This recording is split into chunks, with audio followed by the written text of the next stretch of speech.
சிதம்பரம் அருகே வெள்ளாற்று பாலத்தில் ஐயப்ப பக்தர்கள் சென்ற பேருந்து கவிழ்ந்து விபத்துக்குள்ளானது. இந்த விபத்தில் 18 பேர் காயமடைந்தனர். இது பற்றிய மேலும் விவரங்களை வழங்குவதற்காக செய்தியாளர் செந்தில்குமார் இணைகிறார். செந்தில்குமார், இந்த விபத்து எப்படி நேரிட்டது? விவரங்கள்.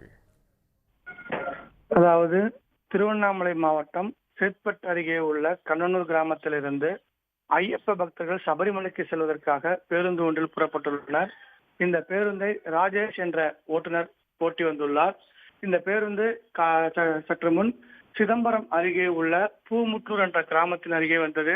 பூமுற்றூரையும் அதற்கு அடுத்துள்ள ஸ்ரீமுற்றூரையும் இணைக்கும் வெள்ளாற்றின் குறுக்கே பாலம் ஒன்று கட்டப்பட்டுள்ளது. இந்த பாலத்தின் அருகே வந்தபோது திடீரென பேருந்து கட்டுப்பாட்டை இழந்துள்ளது.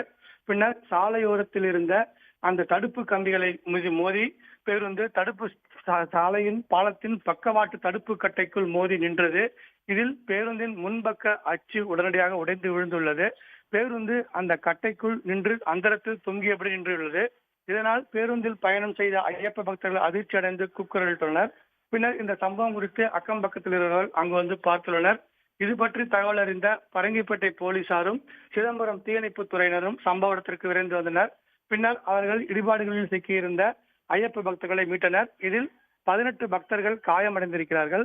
அவர்கள் சிதம்பரத்தில் உள்ள அரசு மருத்துவக் கல்லூரி மருத்துவமனையிலும் சிதம்பரம் அரசு மருத்துவமனையிலும் சிகிச்சைக்காக அனுமதிக்கப்பட்டுள்ளனர்.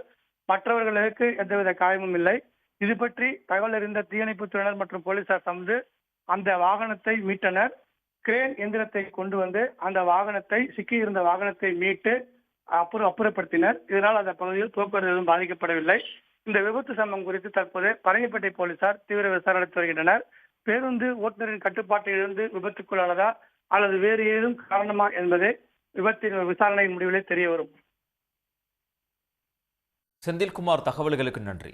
உடனுக்குடன் செய்திகளை தெரிந்து கொள்ள சன் நியூஸ் பெல் ஐகானை கிளிக் பண்ணுங்க.